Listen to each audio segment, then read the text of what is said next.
you on a forklift? Yeah, yeah. You are a son of a bitch. Un saluto a Hey. tutti. Ciao Juventini, welcome back to the AJC, and we got Lou with me, joining me to cover what was Juventus Sporting, and special guest Romeo Agresti joining us for this special recap today. How are you doing, Romeo? I'm not a special guest. I'm just your friend. So my pleasure and thanks for your time. Awesome, awesome. There you go. The modesty kicking in here. Look at everybody in the live chat already ready to go. Talking about Perin deserving more starts. He made a couple of unbelievable saves in the 90th minute. We will talk about that. Bravo to Gatti. Yes, Gatti seals the win for Juventus. We're going to have a lot of fun today, everybody, okay? We're going to tackle what was the game, and we're going to do things a little bit differently because Romeo's with us and we want to make the most of his time. So I am going to quickly fire through this game recap, and then we're going to get to news and all our thoughts and overviews, and then questions that we have for Romeo, okay? So first off, housekeeping. Got to get the housekeeping, guys. Super chats enabled, memberships on YouTube. You can check out our merchandise too. Those are all ways you could support the channel. Thank you to everybody who already has. Look at the Lealta tee. That's a beauty. That's a beauty. I actually have extras, and Romeo, I want to send you one of those Lealta tees with the 5 that stayed for Serie B. So would like that too as a thank you for coming on and joining us a couple times. So everybody else, if you're tuning in on audio, get over to YouTube, subscribe to the YouTube channel. That's where all the magic happens and you get all the extra shows, okay? Now, everybody, Juve Sporting, the lineup, 3-4-3. We get Milik in there at the front. We get Chiesa. We get Di Maria.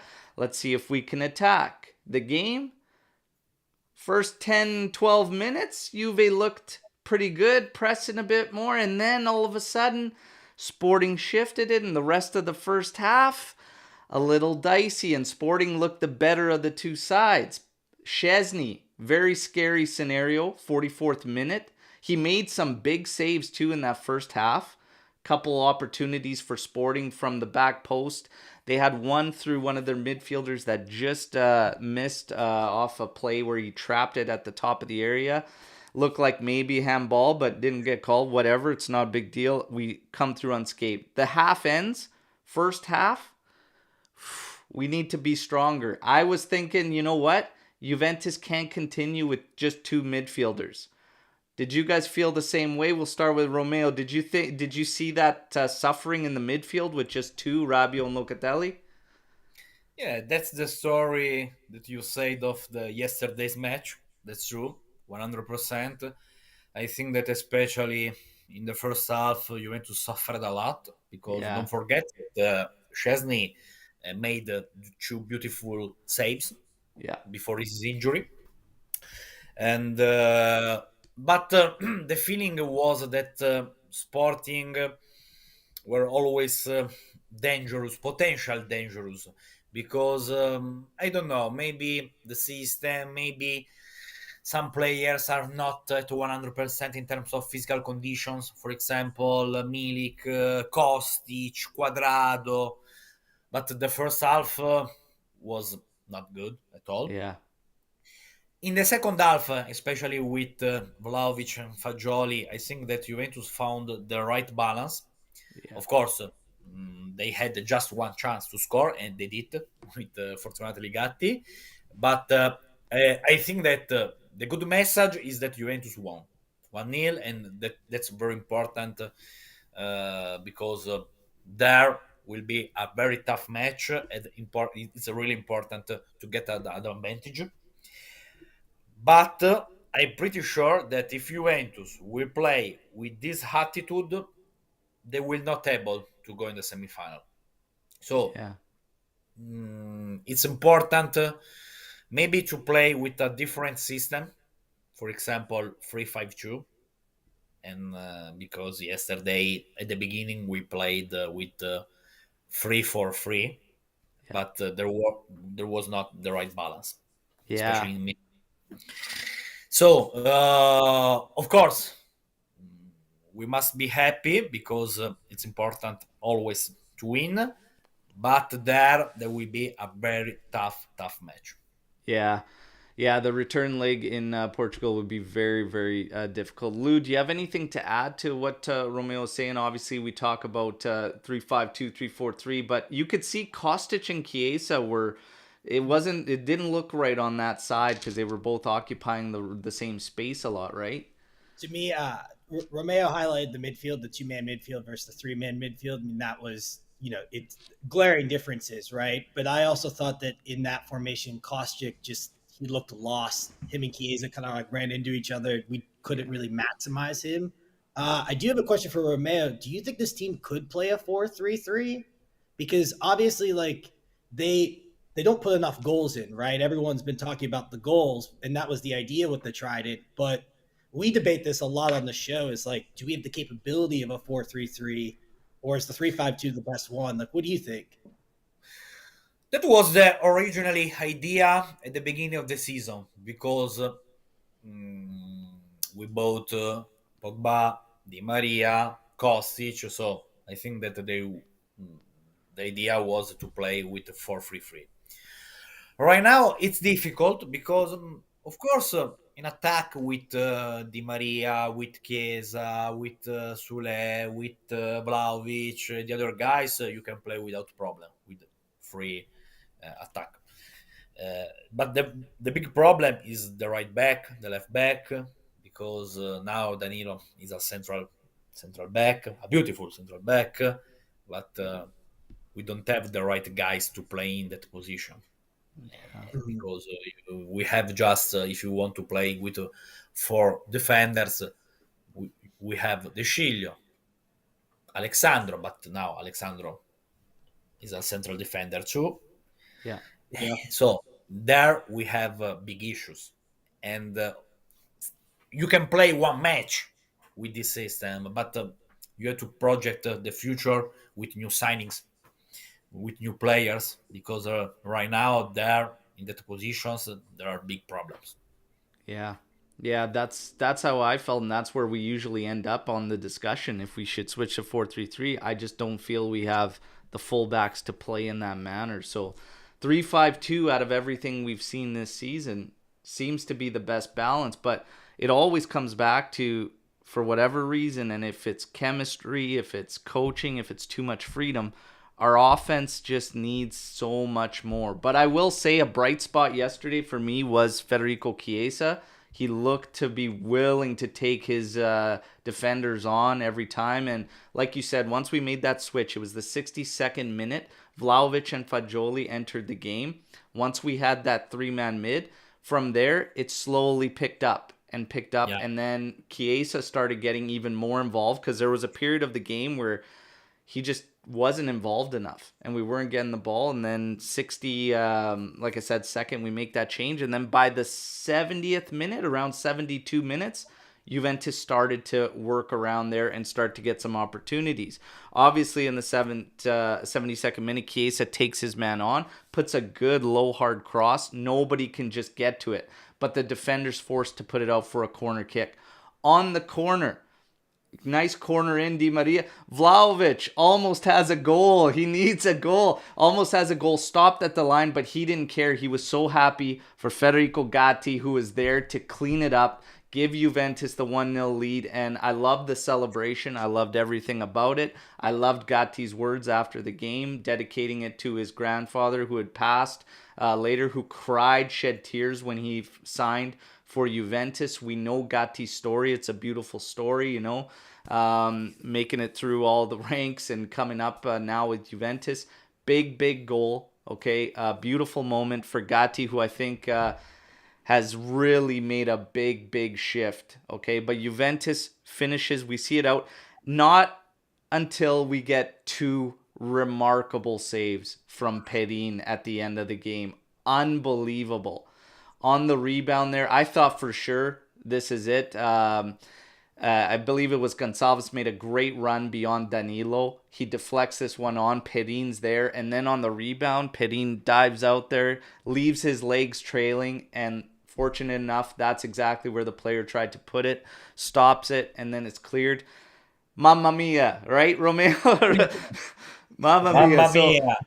He they made stop it. unbelievable saves. Yeah. But Oh man. Perin But is a very great and solid goalkeeper. He's a very strong goalkeeper, wonderful guy. He works hard every day, and that means a lot, especially for Juventus, because we have lucky enough to have two beautiful goalkeepers like Chesney and Perin. And don't forget that Perin was amazing also at the beginning of the season when he played a beautiful game in Paris. And I remember very well that Juventus were a nightmare in the first period of the season, and Perin was always the MVP of Juventus, always. So yeah. it's a very great goalkeeper, and I don't know if he deserves to play more, but I'm pretty sure that if one day he will decide to leave Juventus, he can play everywhere. He Yeah. can play it because he's a very strong goalkeeper. Oh yeah, for me, we have two number ones in Chesney and Perin. There's not a problem there. Like I said, very very scary. We're happy to be able to say that all is well with Chesney. Okay, and they came out after they did an interview together. That's the main thing. But Juve's very fortunate to have two number ones because there's not a lot of teams that could be in that scenario yesterday where something happens to their one and have a guy as talented as Perin that can just come in and close a game out the way he did because that was incredible. So great stuff. Lou, you wanted to touch on Perin? Yeah, I was just gonna say I can't remember a time where like a team has had two goalkeepers that like rank 1 and 2 in Serie A in saves. I mean, it's ridiculous. I don't know, Romeo, if you like remember a time. You guys are a little bit older than me, but like a time where that you've been fortunate enough to have two people like that. It's ridiculous. Yeah. I agree with you. And as you said, guys, that's true. Juventus have a true number one. That's Yeah. the true. And I don't know if maybe one day Perin will say, okay, but I want to play regularly. I want to play match by match. But I think that there are two important things about Perin here at Juventus. The first one is that he has a good relationship with Chesney, and yesterday was beautiful the interview post match. Yeah. Mm-hmm. And then I think that Perin understands very well that at Juventus he can improve as goalkeeper, but also as a man, and that's really important because Juventus is a school. Yeah. There you go. Good words there. Yeah, we're very very fortunate, and we all love Perin. I saw a beautiful moment with Perin in Los Angeles at the training session for all the fans, where he grabbed a young kid and he gave him his gloves right after this, and that kid just started bawling, and Perin had to go back to the kid and he gave him a hug and everything. He says, "Relax, relax, like calma."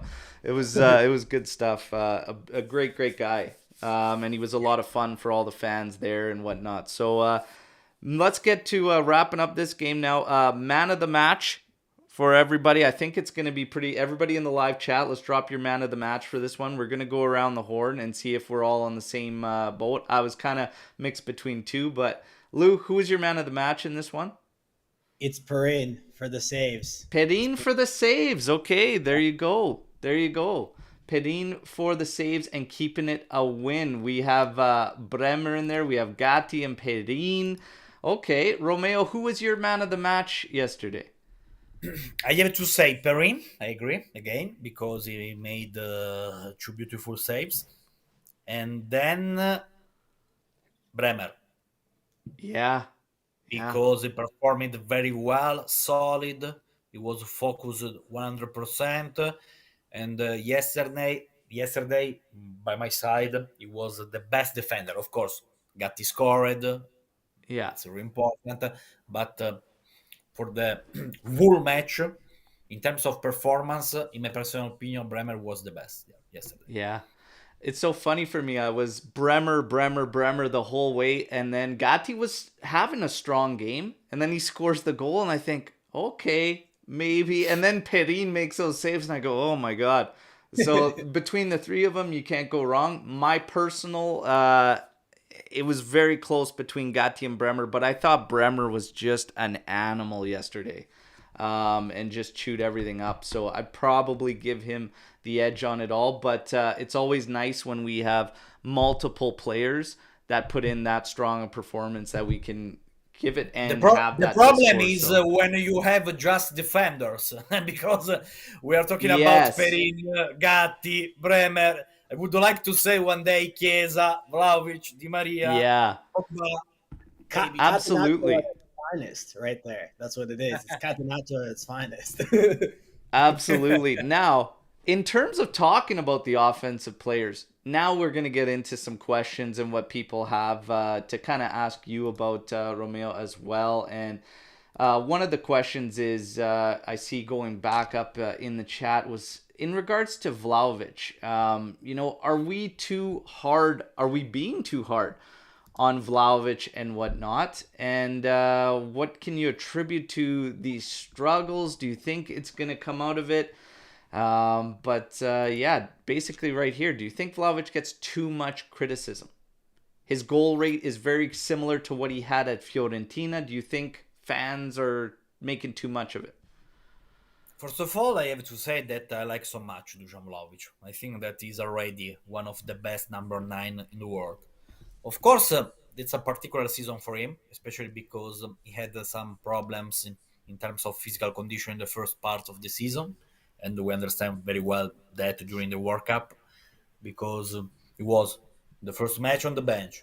He didn't play the second match, and in the last match of the group, he scored. But I remember that in the last 6 matches of Juventus 22, he didn't play. So it's difficult to say something about that when a player is not fit 100%. We have to understand how to put Vlahovic comfortable on the pitch. It's time that he can put out completely his potential. He was born to kill the matches, to score because he's a number 9. But I think that Juventus right now, mm, I don't think that they understand his teammates how to put him comfortable and to help him during the matches. Of course, he needs to improve, especially in some situations of the game and of Juventus play. But Vlahovic is not a problem for Juventus at all. It's not a problem for Juventus at all. Of course, it's a very complicated moment for him right now. That's true. Yeah. Is there any news or anything you're hearing about other top clubs coming in the summer? Is there a lot of is there any in your circle or that you're hearing about top clubs coming in for him in the summer still? Mate, we have to be careful because maybe during this summer, in terms of number 9, we change something by Bayern Munich side, Man United, Real Madrid, Paris Saint-Germain. So Yeah. I think that Vlahovic will be included in some short list of these clubs. Yeah. I don't know, to be honest, right now, who and when. And in my personal opinion, it's not the right timing to sell Vlahovic right now. Yeah. Because it's not performing at a high level. Yeah. So, and I don't know, to be fair, if he wants to leave or if he wants to stay. Of course, this this moment is very tough for him, no doubt. But I'm sure that it's not the right timing to sell him. Yeah. Yeah. I kind of agree on that, Lou. He doesn't look like someone that's unhappy to me. For what my 5 cents are. Like, he looks frustrated, but like when you watch him, like when the team scores things like that, he just doesn't seem like he's overall unhappy. So for what that's worth, maybe that's a good omen. But I think that Dusan is happy just when he scores, Yeah. and he has to score. yeah, And the Juventus need that he scores because if you want to play the UEFA Europa League final, if you want to go in the final of the Coppa Italia, if you want to push until the end of the league, you need to have the best Vlahovic possible. And now there are some issues because he doesn't score. Yeah. Yeah, and that's what's bringing it all up. Well, it'll be interesting to see what happens. Romeo obviously shining a light on some clubs that are gonna be looking, so it'll be interesting to see what happens. I think there's a big difference from when Dusan first showed up at Juventus and now. Whatever the thing is, it's everybody. It's Max, it's the team play, and it's a little bit Dusan. It's all of it. Everybody's trying to kind of figure out and place the blame, but to be honest, it's up to all of them to figure it out. And even going back to this game, if we want to go beyond in Europa League, I think there has to be a major shift. And offensively, we have to be way more threatening than we are. And this is a game that we played with Milik starting, and it was very much the same, to be honest. Like, Yeah. offensively, it's not just a Dusan problem. It's the team offensively. Max has to figure it out and get these guys firing. So yeah, it'll be interesting to see what happens. We do have more questions, and everybody that's in the live chat, I'm highlighting your questions. We will get to as many as possible. If some are similar to ours, we'll factor that in as well. But we do have to talk a little bit about what's going on in other news at Juventus and everything. And then, Lou, maybe you can kick us off with a couple questions you had. Maybe Romeo can give some insight on. yeah. So, well, I think I speak for everyone saying the legal situation around Juventus confuses a lot of fans. It confuses me, and I read a lot of those news reports. But there was one pretty recently, and I don't know if you saw, Romeo, but Del Piero was on English television on the CBS Champions League show, and he was asked, about the 15-point reduction and stuff. And something was interesting. He had mentioned that the reduction may not come on the 19th, like it said. It could be decided later. How much truth is there to that? Or do you know if it's a definite the 19th, the 15 points will be decided on or not? Regarding this topic, to be fair, I don't know at all Yeah. what will happen. Of course, I'm focused on what will happen next Wednesday. There will be a crucial day for the future of Juventus, not just for this season. Mm-hmm.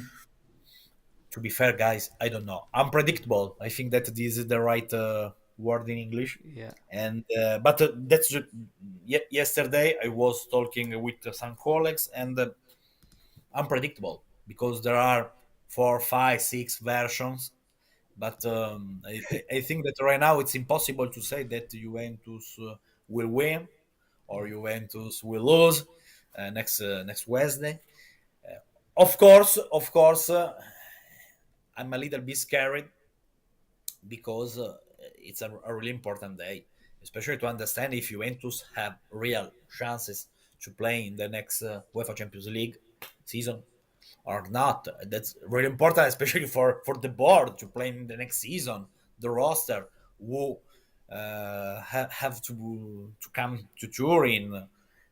So we'll see. Yeah. After Wednesday, we'll understand more and more what will happen. Yeah. Yeah. So we'll wait. Makes me We'll have to wonder just that wait you and guys see. think it's unpredictable as well, like Yeah. we're kind of just like same thing. Like it's very confusing. I Yeah. mean, if we go back to when we got the penalty, we weren't even really told why until Yeah, definitely, 30 days definitely. later. So it's like, And the day before, no one was negative. There Yeah. were, but then Yeah. yeah. we Yeah. had a big surprise. Yeah, exactly. Uh, It could It's go any impossible way. to say right now, guys. Believe me, it's impossible. Impossible Yeah, for yeah, everyone. you had mentioned the directors, Romeo, and this is another thing that comes up a lot in our mentions. I'm sure probably yours as well. There are rumors about sporting directors; those have kind of died. That all comes after the reduction, right? Like Juventus can't do anything in that regard with until it's known that they're playing in the Champions League. If not, maybe after the three other pending investigations. Like, where does that come into play?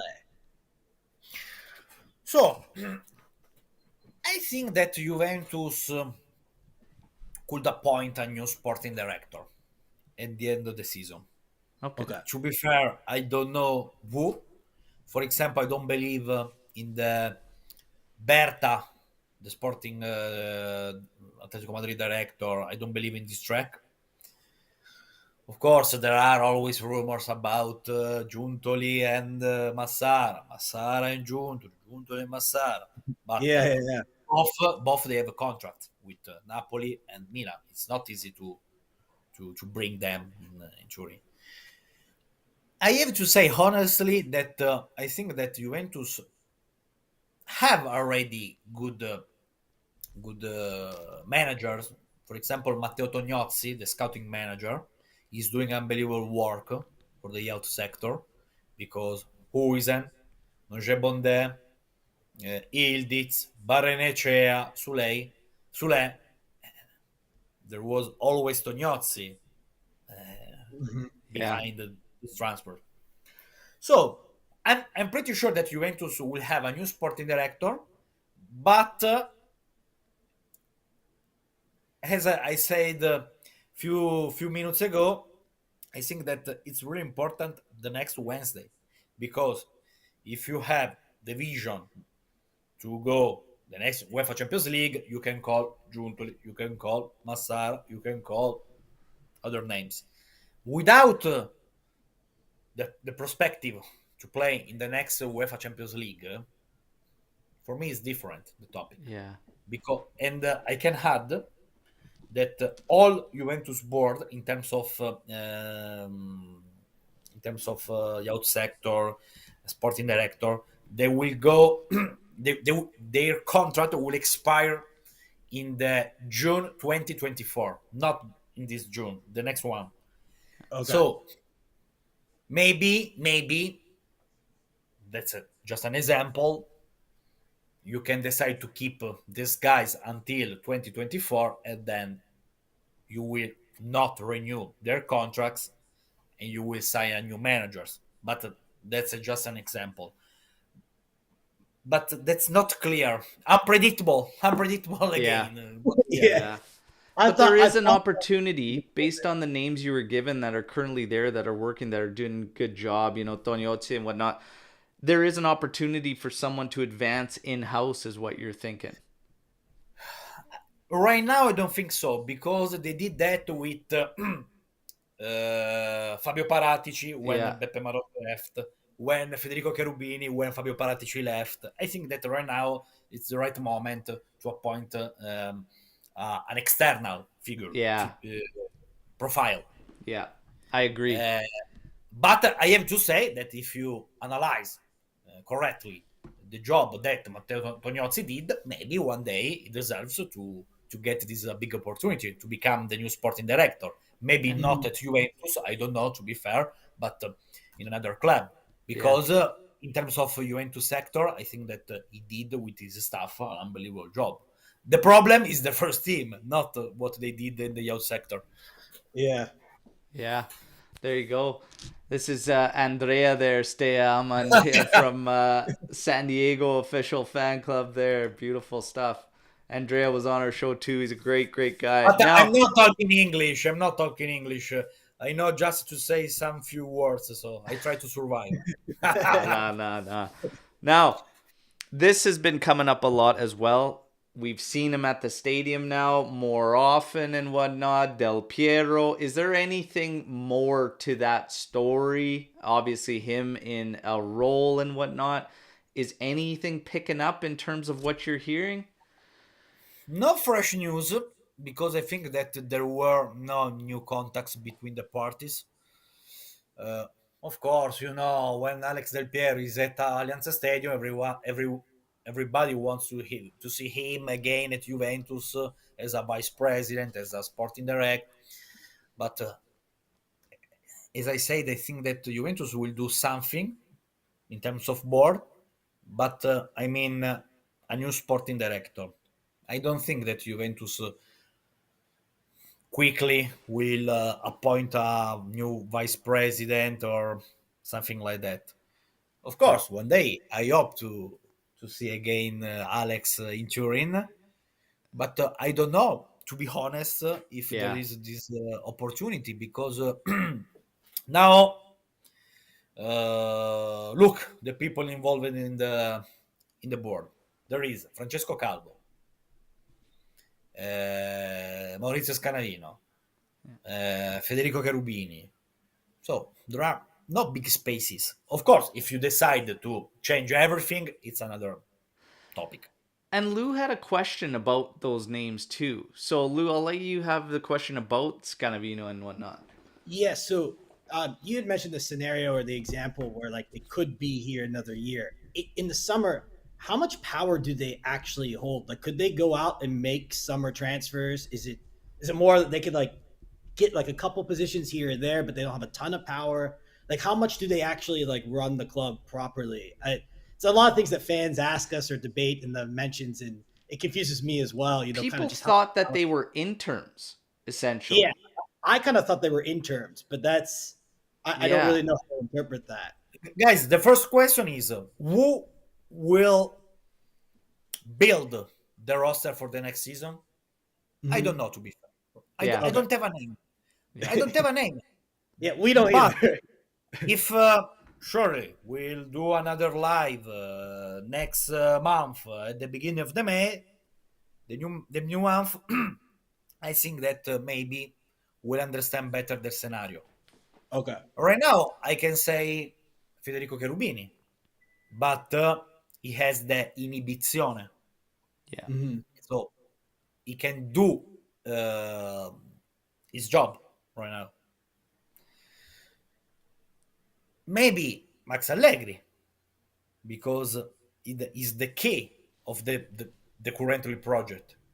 Yeah. But if we talk about the president Gianluca Ferrero, the Francesco Calvo, Maurizio Scanavino, I don't think that they will decide something in terms of pitch stuff.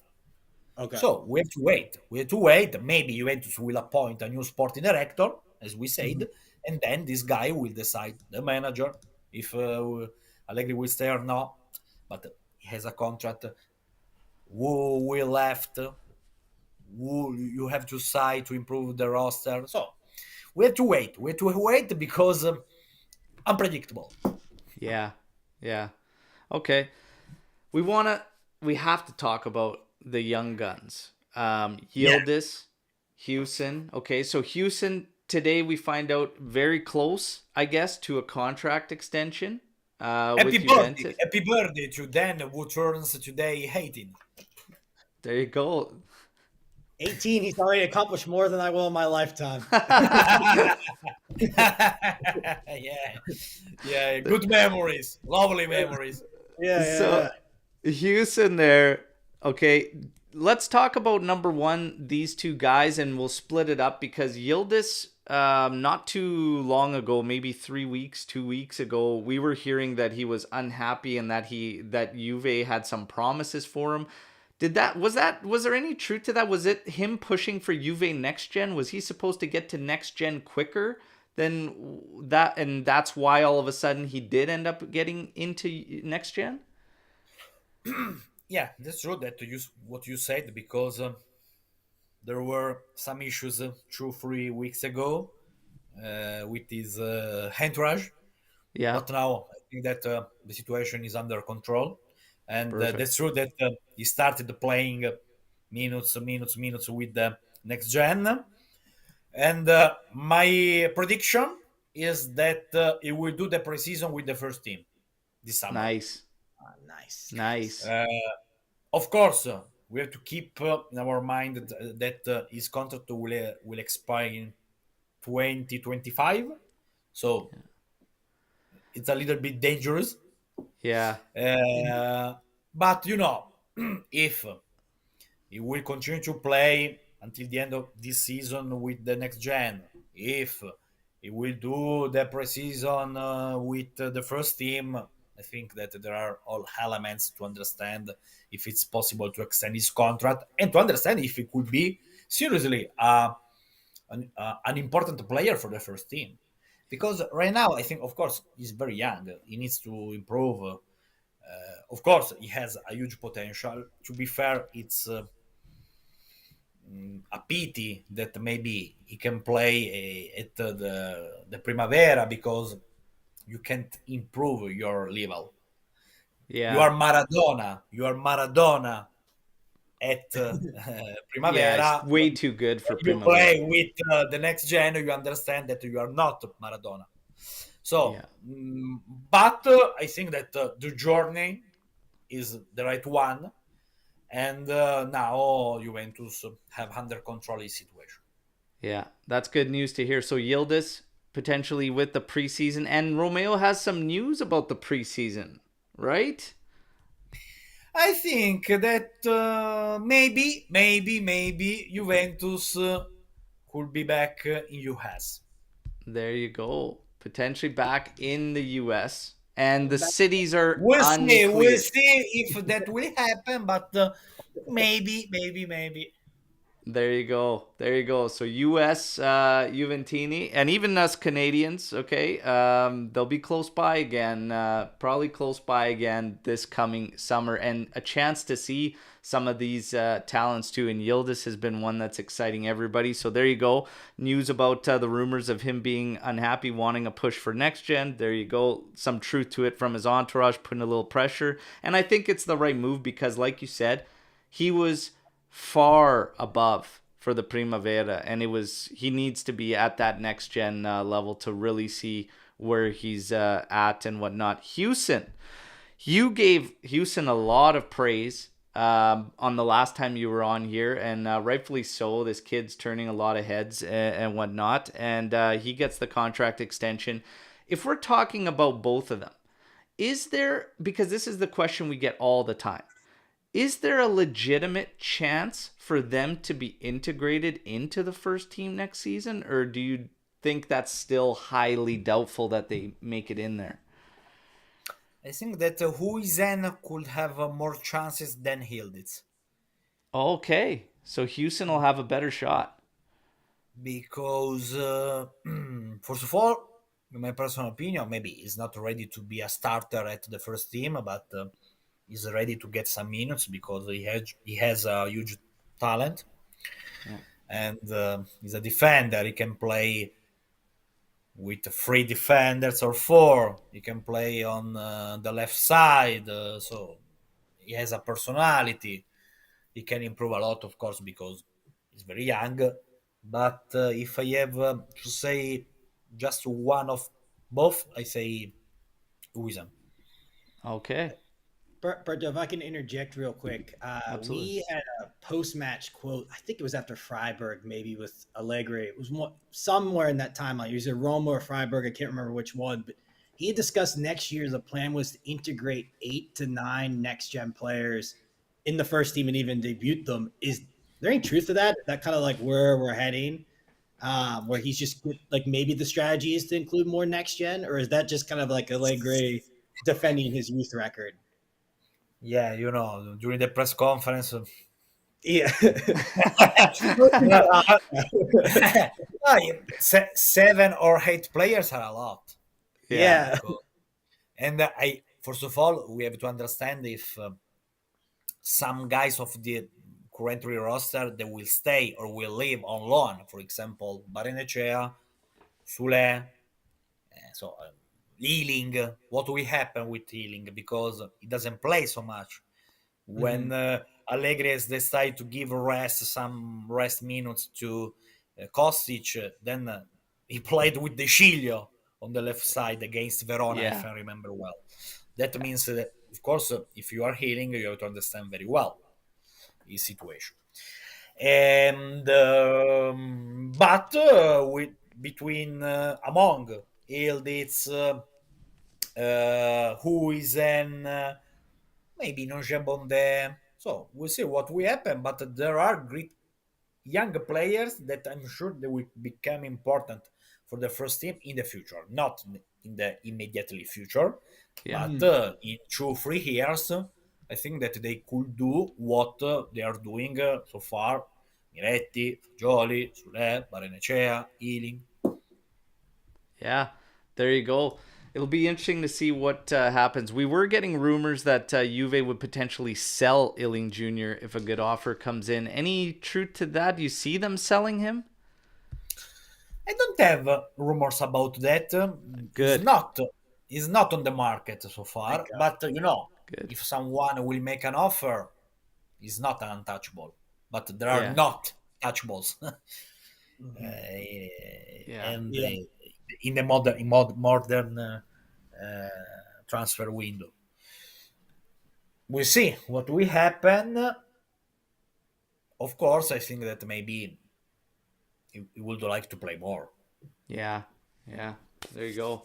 There you go. Uh, Be interesting to see what happens with so much young talent. Like I said, loans and the prospects. Given, like I said, there's so much unexpected scenarios that could come up given the circumstances that we're in as a club.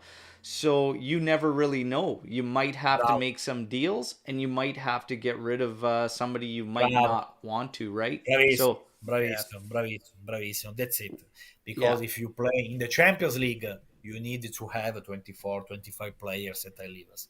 If you will not, unfortunately, play in the next UEFA competitions, you have to cut. You have to cut the roster. yeah, yeah. But there are some key points. For example, I think that Rovella will come back and will stay.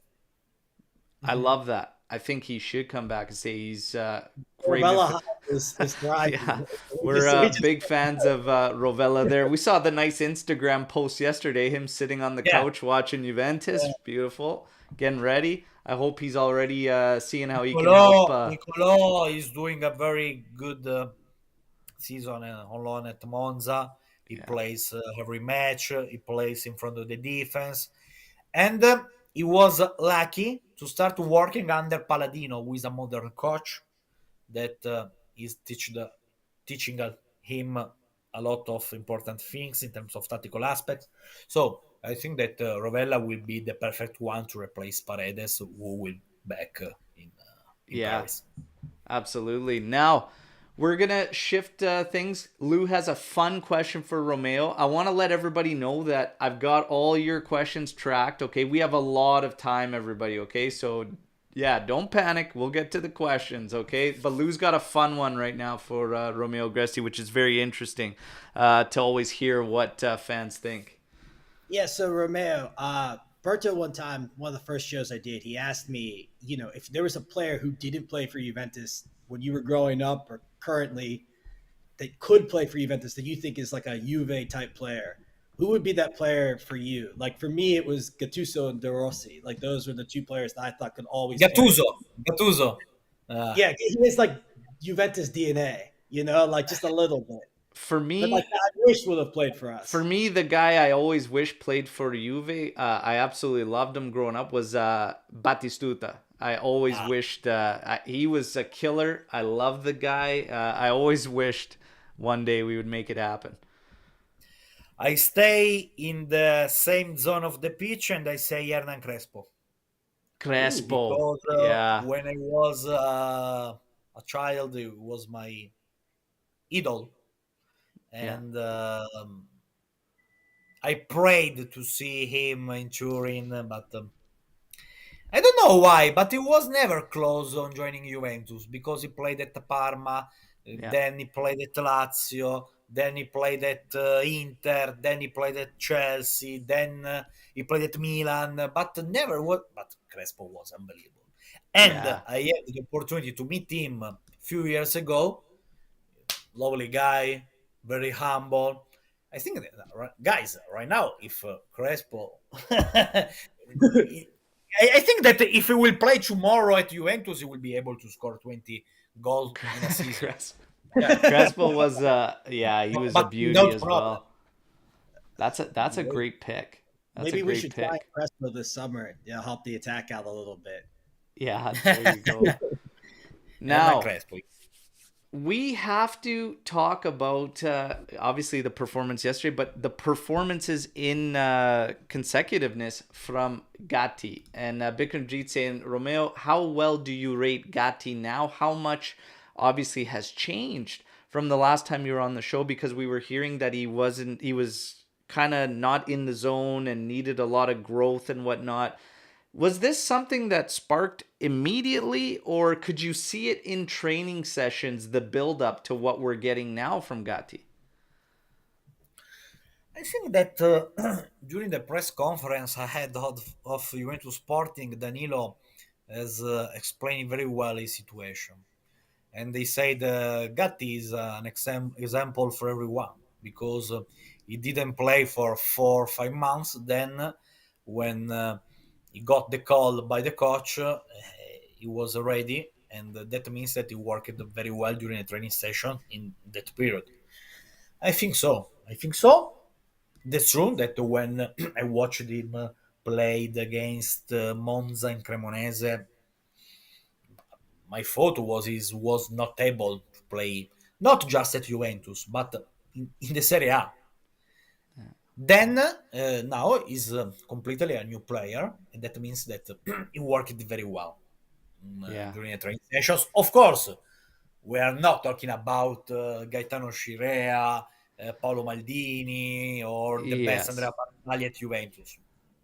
He needs to improve a lot of things, but he's doing very well. That's clear for everyone, and it's really important, especially for the future of Juventus defender.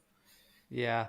And Lou and I kind of were thinking about this and had kind of a question about his growth and his continued growth. Gatti, obviously, going back to Houston, potentially having an opportunity at first team next season, if you had to pick between the two and whatnot. Gatti's kind of growth and whatnot, is this opening the door for Juventus to maybe bring in the next wave and kind of start to prepare? Also, maybe potentially anything happening with Bonucci? Maybe going away. Are they going to try to make any kind of moves with Bonucci or Rugani coming up? It's really difficult because Yeah, next season will be, in terms of contract, the last one for Bonucci. It earns around 7 million euros net. So I don't know what to, who will decide, but I don't think yeah, that is easy to say, okay, I will go this summer if you have to get 7 million euros. Rugani,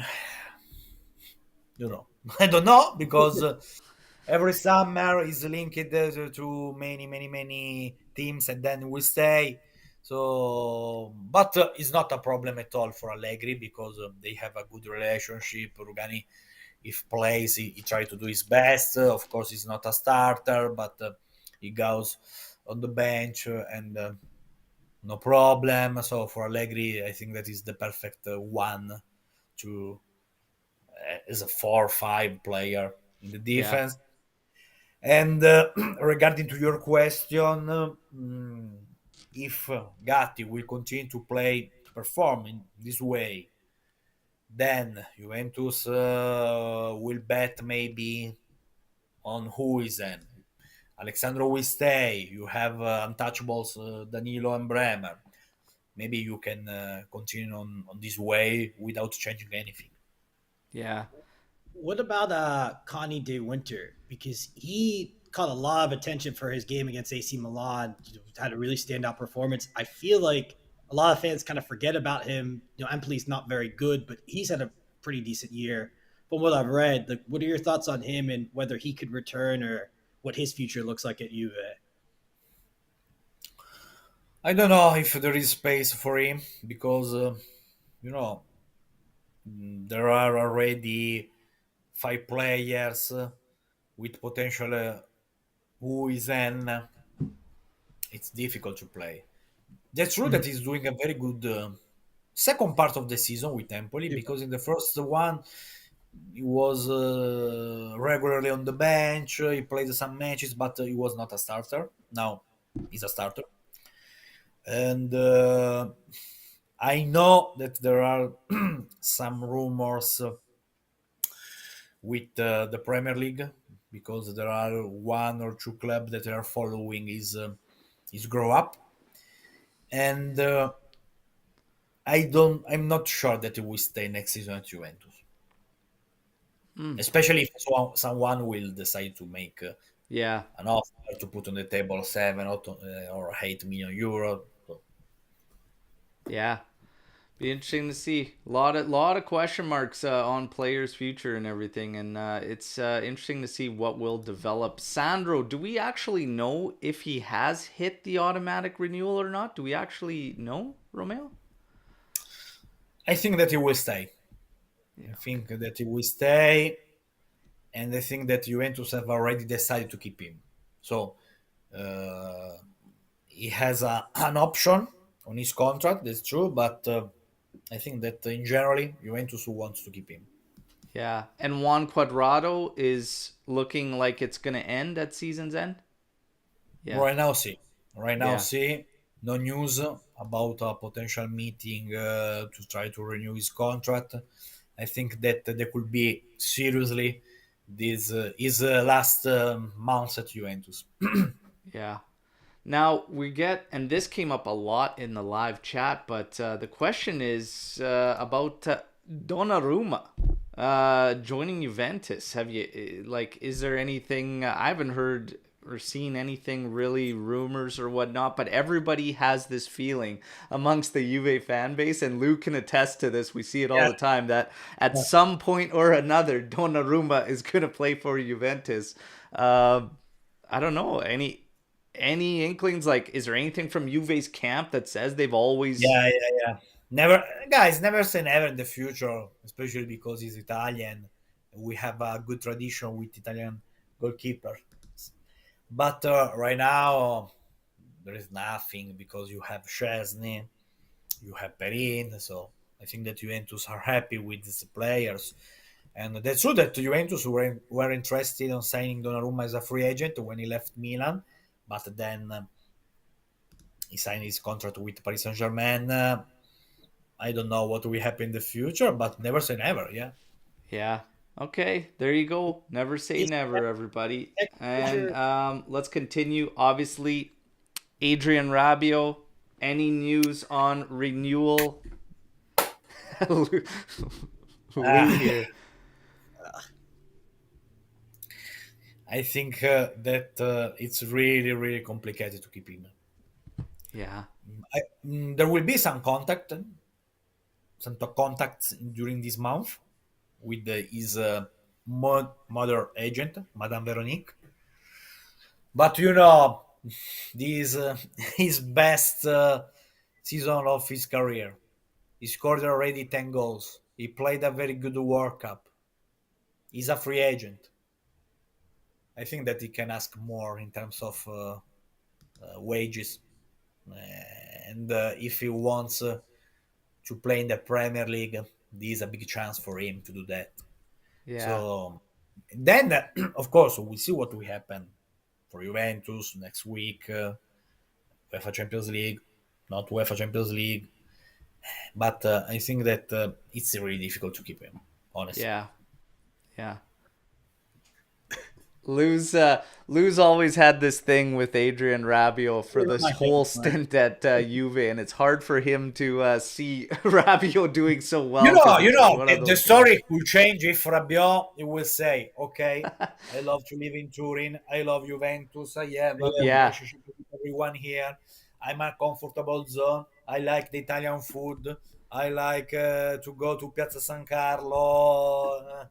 How much do But you think Allegri has to do with whether or not? And we should talk about Allegri and staying. Is there anything that we're getting about a potential coaching change? Like maybe Allegri doesn't want to stay. Like, is there any? A lot of fans lately seem to think that Max might walk away after this season because of the way everything's gone. Is he a sure shot to stay, or is there a chance maybe he walks away too on his accord? I can't see him walking away from that contract. No, I think that Allegri loves Juventus. Yeah. So now, in the worst period of Juventus in the recent story, he did a good job to keep united the group, and I think that it won't very easy to do that, and he did it.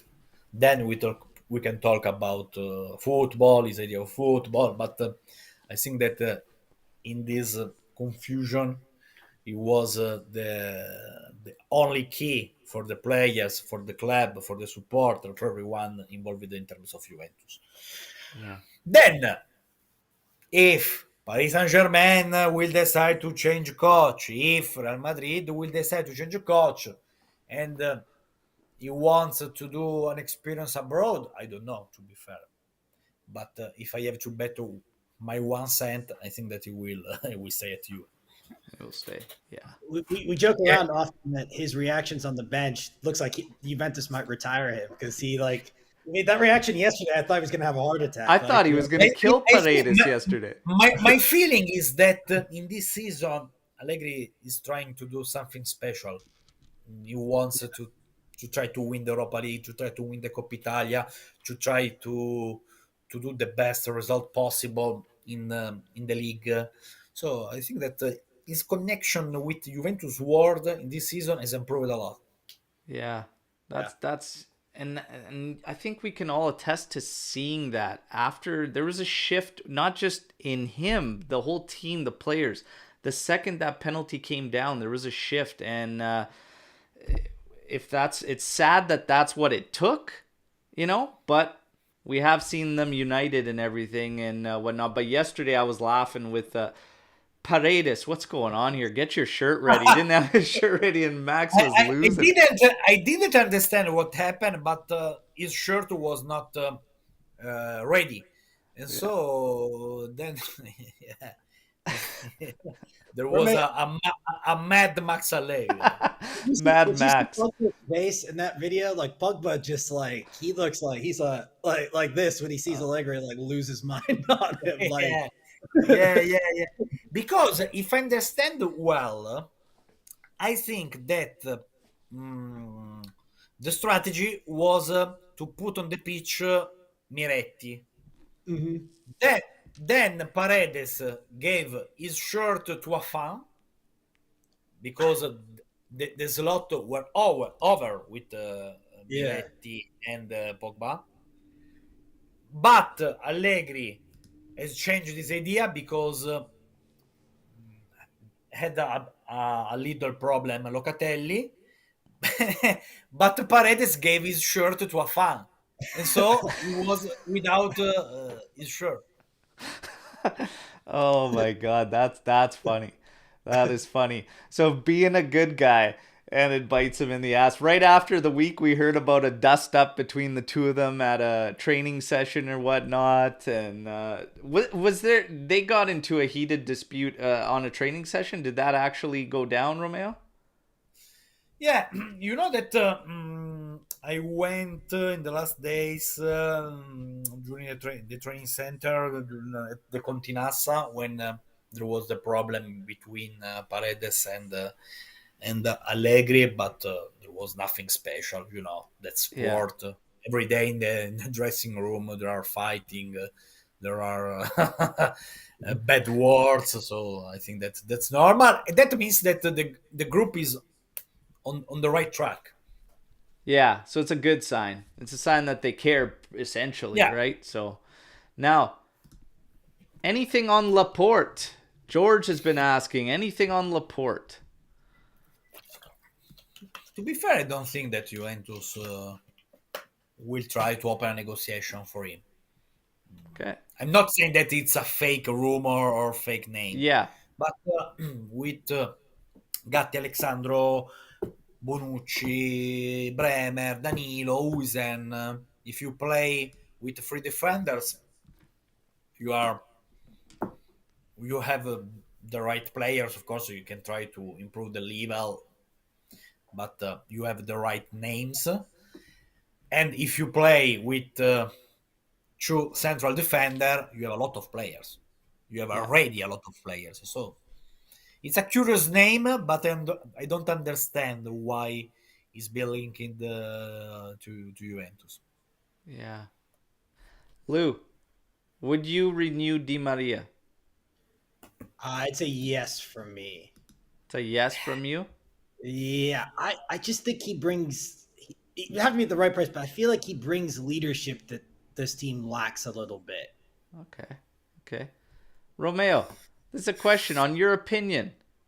Would you extend Di Maria's contract? And I've said that I probably would. I would. What are your feelings on Di Maria and extending him? Would you do it? My thought is the same of Mark. I have mixed feelings. Of course, Di Maria is a big champ. Everyone loves him because he's a top player.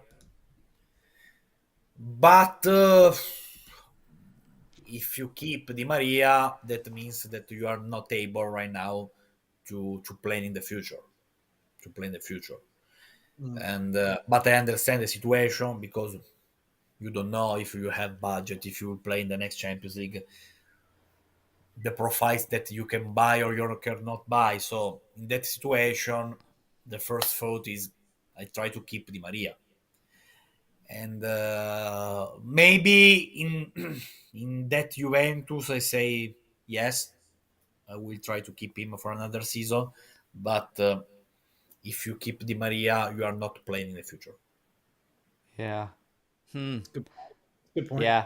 This is a good point, and I mean, having mixed feelings, I can understand. I can understand both sides of it. I think there's a lot of tough decisions that are going to be made. I guess we kind of had a question, Lou, about what we can maybe expect, Mercato wise, right? Like, Yeah, so like in the winter mercato, like the board was only, I guess it was rumored, like only allowed to spend like X amount of dollars. Is there like limitations for the summer, or is that more like we have to wait to see like who's appointed where?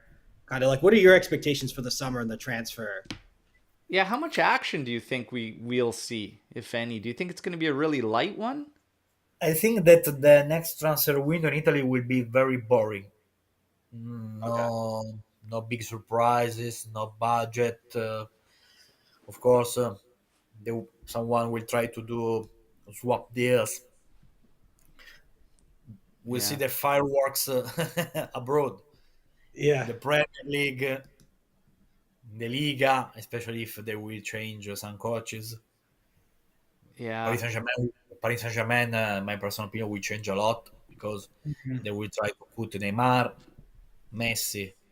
What will do? Will try to come back at Barcelona, and I think so, or he will sign for Emirati Arabi or something like that.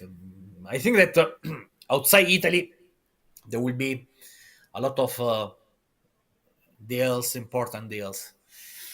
And regarding Juventus, everything will depend on the Champions League or not. Because Yeah. if you will go in the Champions League, we have a budget, and with this budget, you can try to improve the the squad.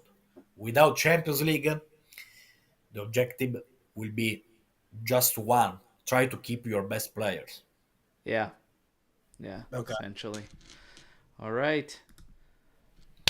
How do you rate Ranocchia, Hans Nicolucci, Caviglia, and Compagnon? Why is nobody talking about Compagnon? So, how do you rate these guys, Romeo? Among these players, my favorite one is Pippo Ranocchia. I think that he's a very good mezzala. He didn't play a lot during this season at Monza, and I think that the strategy of Juventus was not the right strategy because if you sell Rovella to Monza, then maybe it's better to find a different team for Ranocchia.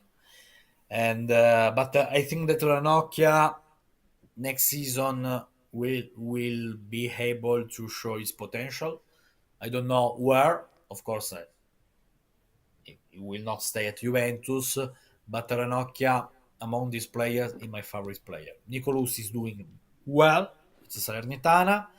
He didn't play so much with Paulo Sousa. He played a lot with Davide Nicola, but in my personal opinion, was better for him to complete his adventure at Südtirol, because there he was playing regularly.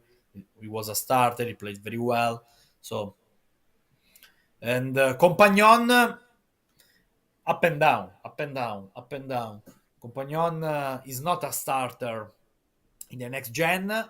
I like his abilities, his characteristics, because he can play behind the striker, he can play as a winger, but he needs to improve, and he needs to pass the ball, because he try always to make a dribbling. He needs to improve in terms of squad, not singular. There you go. There you go. Helping the team. I think we can attest. Lou and I have been advocates for Ranocchia for a while. They're saying that we might have something there that nobody's really paying attention to. Like, he doesn't get talked about a lot. But there you go. Romeo saying his pick out of those is Ranocchia. There you have it. Lou, you've got anything else coming up for questions? I've got a few more. Yeah, so just first I wanted to say the point you made about Serie B and Nico Lucci. I'm glad you highlighted that, because I feel like a lot of times, fans, they'll kind of like mention that when there's a loan to Serie B, they'll be like, no, like that's a step back, that's too far back. But I feel like in the case of like Nico Lucci or even Fagioli, Ranocchia had a good season Serie B. Sometimes that's like really useful for players. Where do you fall in there? Do you think that like for the next gen players, they should be looking for Serie A loans, or is like a Serie B loan okay for some of these players to get development? You have to be smart enough to understand your journey, because my personal opinion, Fagioli needed to live an experience in the Serie B, and he did it very well, because he was the best younger player of that Serie B, and he got the promotion to the Serie A with the Cremonese. I think that Ranocchia was a right decision to give him the opportunity to play on loan at the beginning of the season. But then in January, if you look that the starter is Rovella, there are no spaces to Ranocchia, you have to try to change team. Juventus wanted to do that. I think that the player wanted to do that, but according to my sources, Adriano Gagliani, the CEO of Monza, he really likes Ranocchia, so he preferred to keep him. But fundamental, he lost the second part of the season because he's not playing. Yeah. And but I think that the Serie B could be helpful.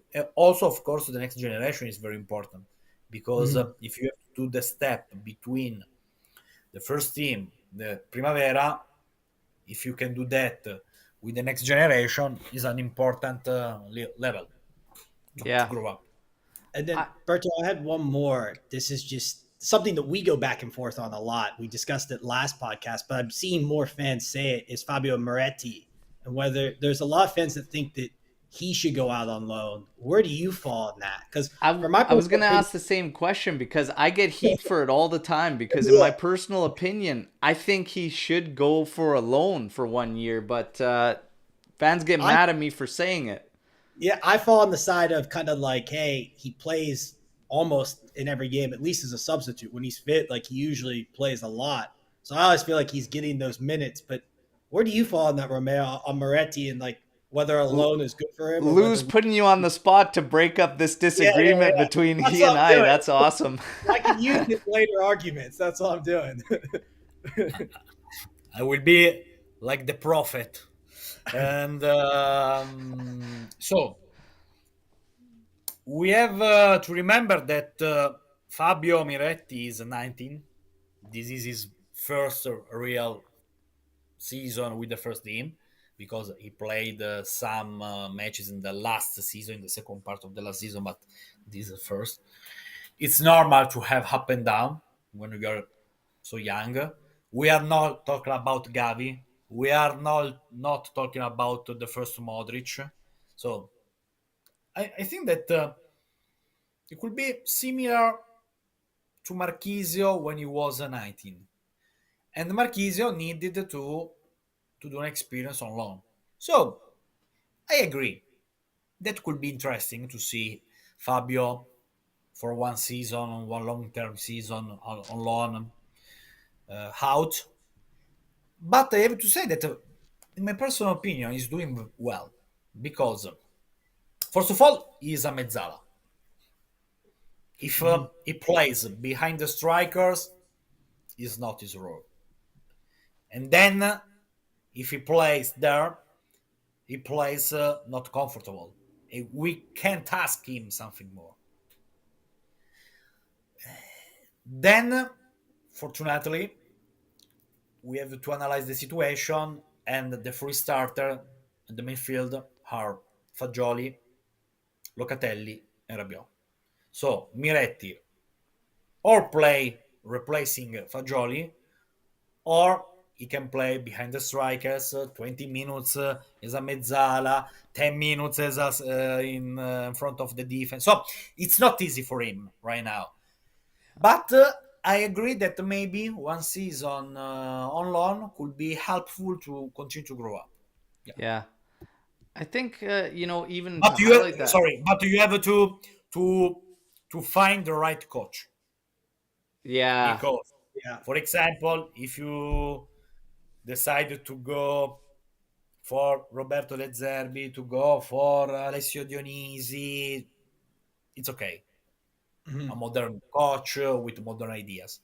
If you go out Miretti for the team that play 4-4-2 or very Yeah. defense, so Nothing's gonna, and that's a big key too, and that's a good point from Romeo. Is where they go is so important as well for growth and everything. So and you're seeing a lot of guys come out of certain camps, and back when De Zerbi was obviously in Italy, you'd see a lot of talent get developed there and whatnot. So that's a great point as well, right? It definitely depends where. You can't just send them anywhere. So I want to ask about some deals that we can expect to go down. McKennie looks like Leeds wants to retain and redeem. Is that correct? I'm not sure. I'm not Okay. sure. We'll Okay. see what will happen with them because they are in relegation zone. So first of all, we have to keep the category to play in the Premier League next season. Of course, they are rich; they have the opportunity to spend, but they have a buy option, not mandatory, not Yeah, not obligation. Yeah. not obligation. Yeah. So we'll see what will happen, but I think that Juventus will find a solution for him and Zaccaria. Chelsea, I don't think that will buy him. He will come back at Turin, at Juventus in Turin, and then we'll see what will happen. The problem is Artur because he earns a lot. It's impossible to sell him on a permanent deal. So Juventus have to try for another long season. Yeah. What's the deal on Artur? Has been that's just yeah. Nobody It's always won a the problem. Ultimate Always a deal. problem. Fullbacks. Any names still creeping up around Juve's camp for helping the fullback solution in the summer? No, I know that Juventus followed it, for example, where of the Lille, but Okay. he was not the main target. So that means Juventus are following some different players, but the strategy is clear.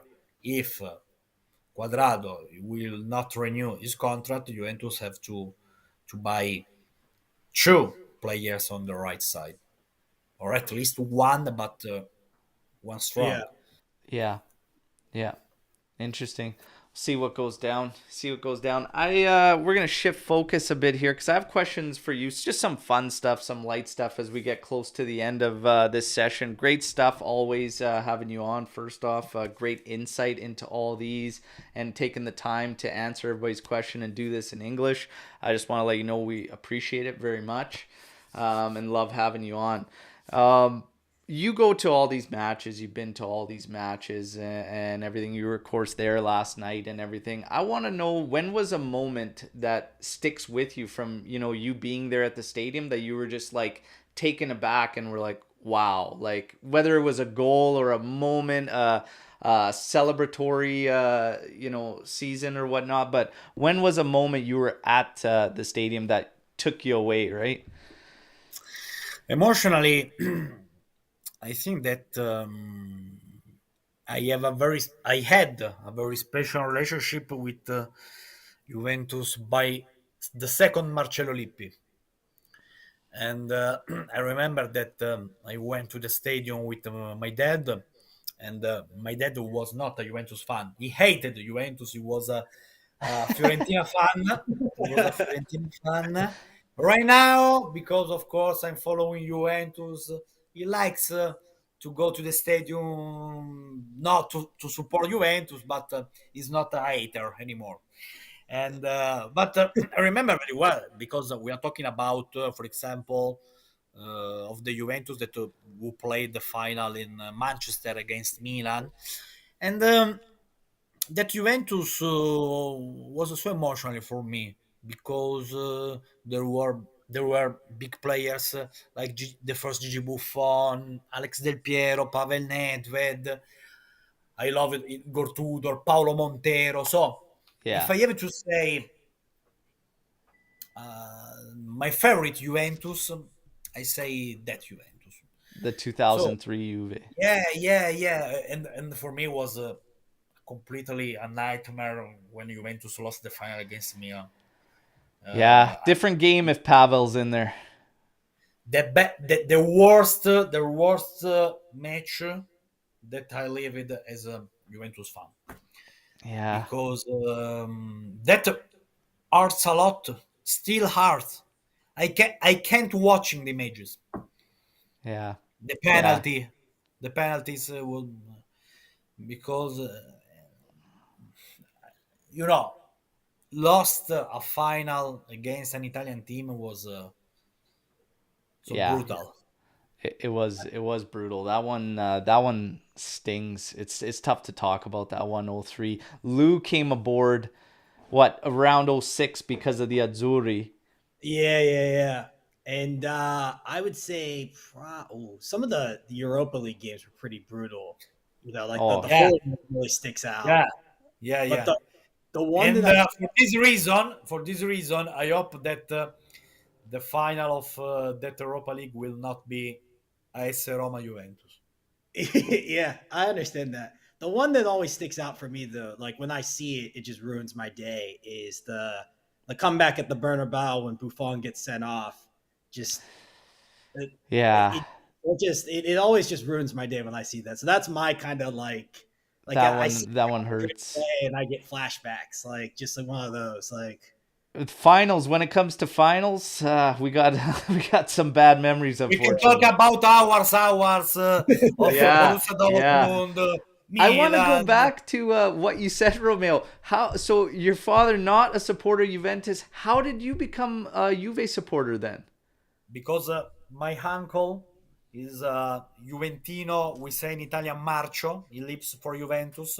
And when I was a child, every day he told me, "You have to become a Juventus fan. You have to become a Juventus fan." Because my father tried to to to give me the opportunity to go to Florence Yeah, to to be a Fiorentina fan. But I didn't like to be a Fiorentina fan. I wanted to be a Juventus fan, and fortunately, my uncle did a good, solid job. And yeah, and then the first match that I watched at the former Delle Alpi was Juventus Fiorentina 1996 1-0 with my dad, and he was unhappy at the end of the match. And if I remember well, scored Michele Padovano Padovano. There you go. Wow, wow. Taking 1996. taking it back. Taking it back. There you go. So Romeo shared his favorite Juve squad, the 2003 squad. I'd have to probably agree they're up there for me. 03 squad, probably the 97, 98 squad. would be up there from just teams that I've seen, and then maybe the 2014 squad. Those are probably the first Juventus of Marcello Lippi, and of course, we are talking about Fabrizio Ravanelli, the first Alex Del Piero, Gianluca Vialli, our captain there in Rome. So I was a child because, but I remember very well the season that did Paulo Sousa, wonderful midfielder in 1996.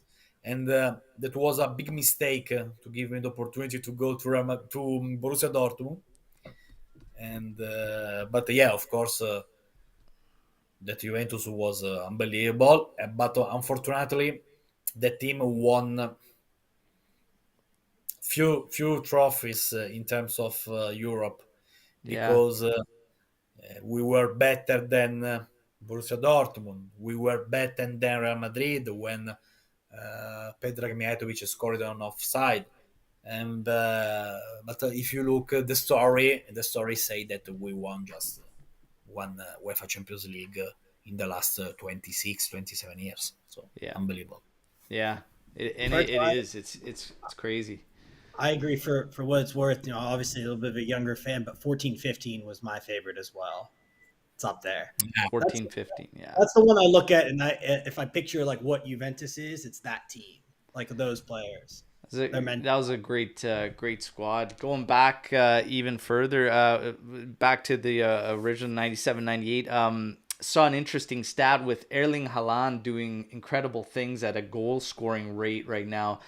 First, 25 matches in Champions League. Interesting because he's got 33. Second on that list is Alessandro Del Piero.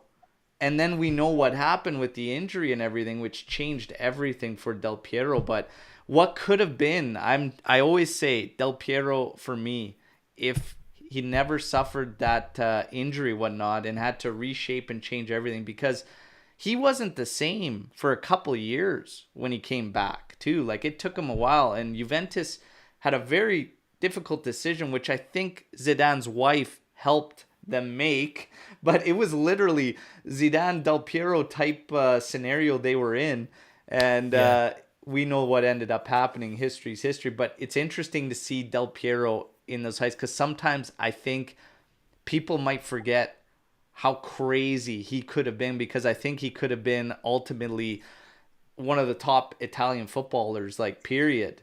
Whatnot. And I always say when people compare, Baggio, Del Piero, whatever, and I say Baggio was insane, but Del Piero was right up there for me if he could have continued on without that really horrible injury. But interesting to see his stat up there, right?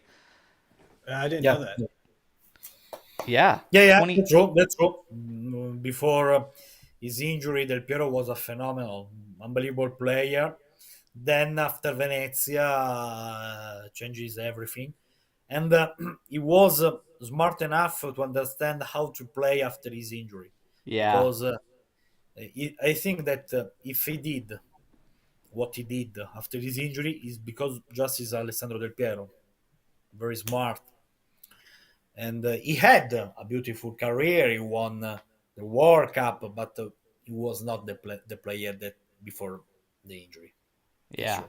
Yeah, he had to adapt, and it was interesting hearing him speak a lot about it when they came to Los Angeles, and they did an interview, Del Piero and Chiellini, with Enrico Zambruno there, and it was great stuff, and he talked in great length about that injury and how he had to learn and change and all the battles you go through. And then, we saw a little bit in Chiesa's documentary about what he had to go through, and we still saw it with Chiesa. He was nervous. You could see every little knock he takes and whatnot. I feel like he's thinking about it, but yesterday was the first time I felt good about Chiesa and what he was doing, and he looked comfortable. For me, that was the first game Chiesa looked comfortable coming back. So I hope it continues like that. And I do this every night and hope that Max Allegri can get us scoring some goals, because that's all that's left for this team. For me personally, I think we're good enough defensively. We need three midfielders in there, but we have to start scoring more goals. We have to start scoring more goals. Let's see what happens. But Chiesa looked good yesterday. Lou? Yeah, I have one non-Juve question for you, Romeo. Yeah. It's about the Azzurri. What do you think about what's going on there? They just the squad, the last squad to me wasn't very impressive. Mancini's been kind of hitting out on like some of the youth development. They're calling some out of form players. Like, what do you think's going on with the Azzurri and like the future? Like, does a change need to be made? Like, what? How do you fix the national team? We have to discover new talents to create a group. I think that Mancini did unbelievable work at the Euros because we won and it was unpredictable at the beginning of the tournament. Then Mancini didn't understand very well the right way for the World Cup because when you win a Euro, maybe then you have to change a lot. And Mancini has decided to push on Jorginho, on Verratti, and on Bonucci, and that was a big mistake. So he needs to rebuild a new project. We don't have a lot of talents, especially strikers, because now our striker is Retegui, and he doesn't speak Italian because. But I don't.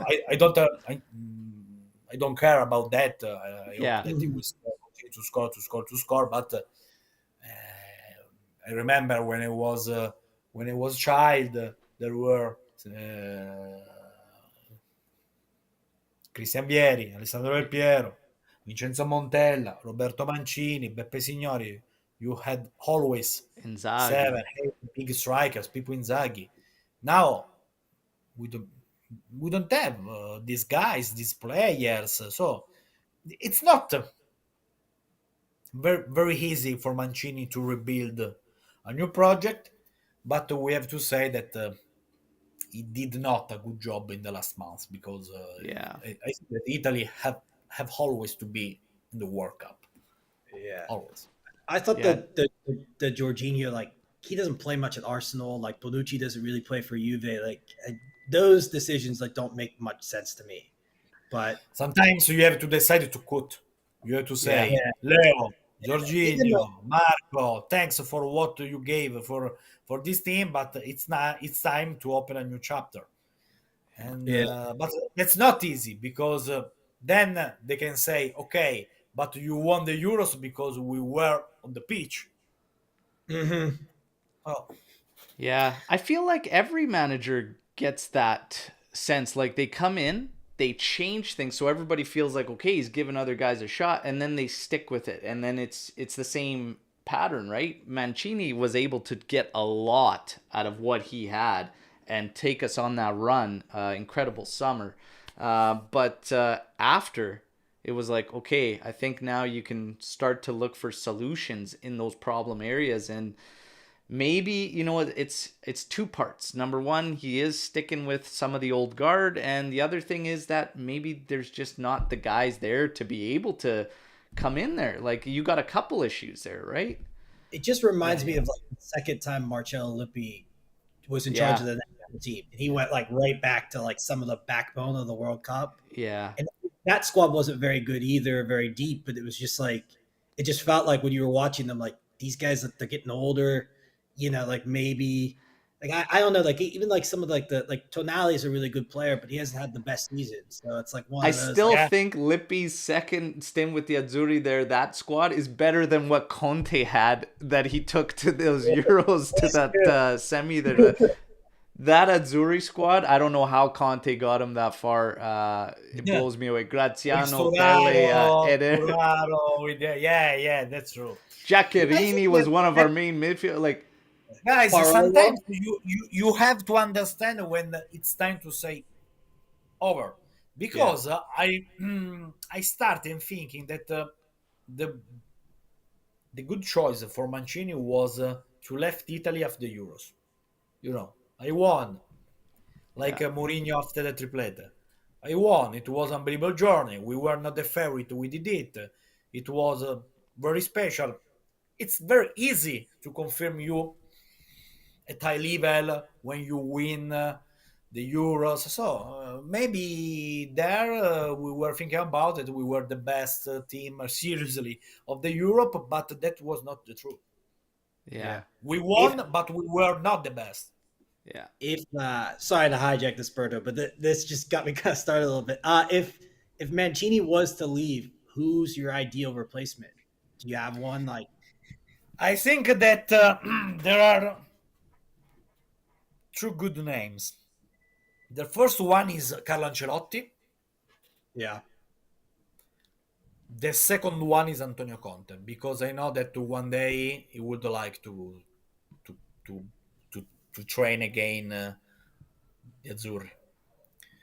okay, And I have to say that I think that also Max Allegri has the right characteristics to manage a national team.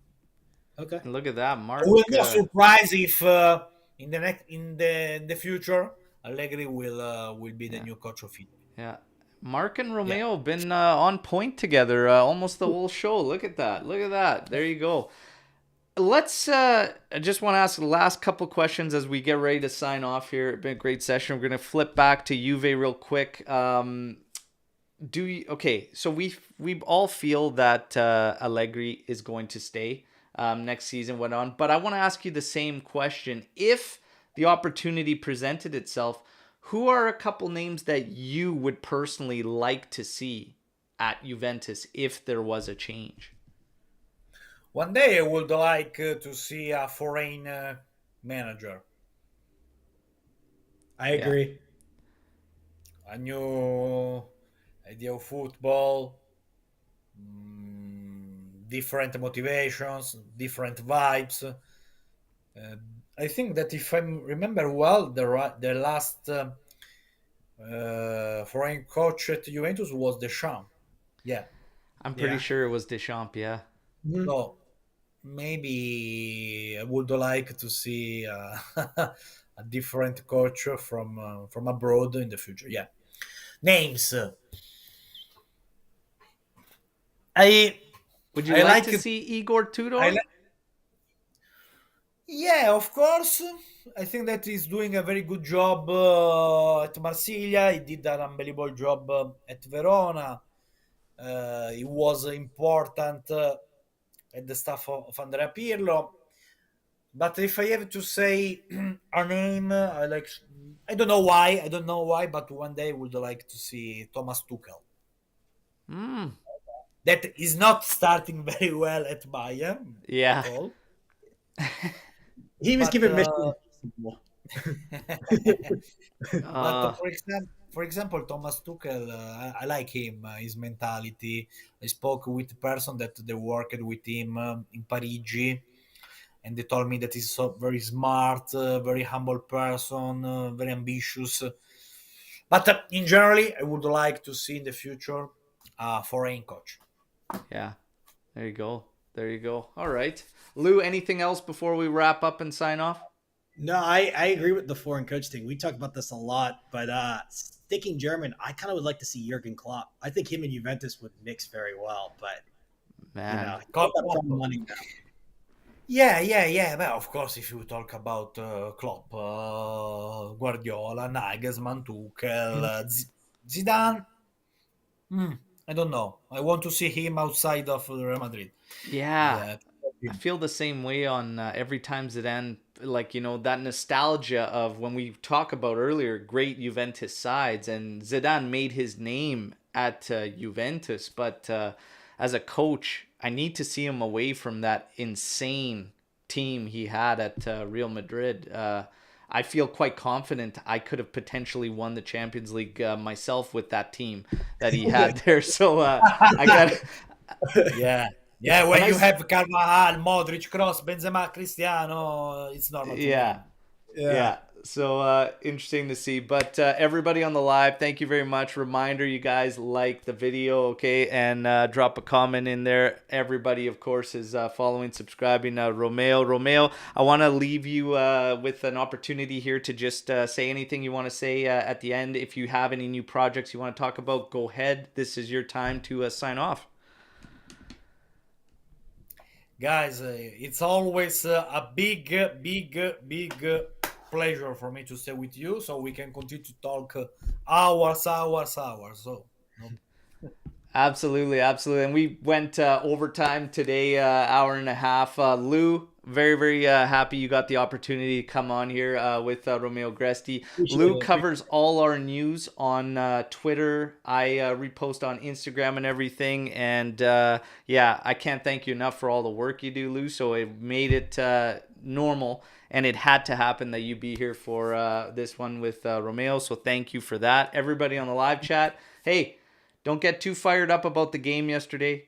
It is a victory, so let's be happy for that. We'll shift our focus to the weekend, and then next week see if we can get the job done in Portugal. Still a lot of work to do, all right? But Manchester United slipped up a bit after a 2-0 lead. Interesting all to play for there with Sevilla as well. So let's wait and see what happens. Everybody, enjoy your weekends. I'm going to be away, okay? First football tournament of the season. I have to travel for it, 4 hours, okay?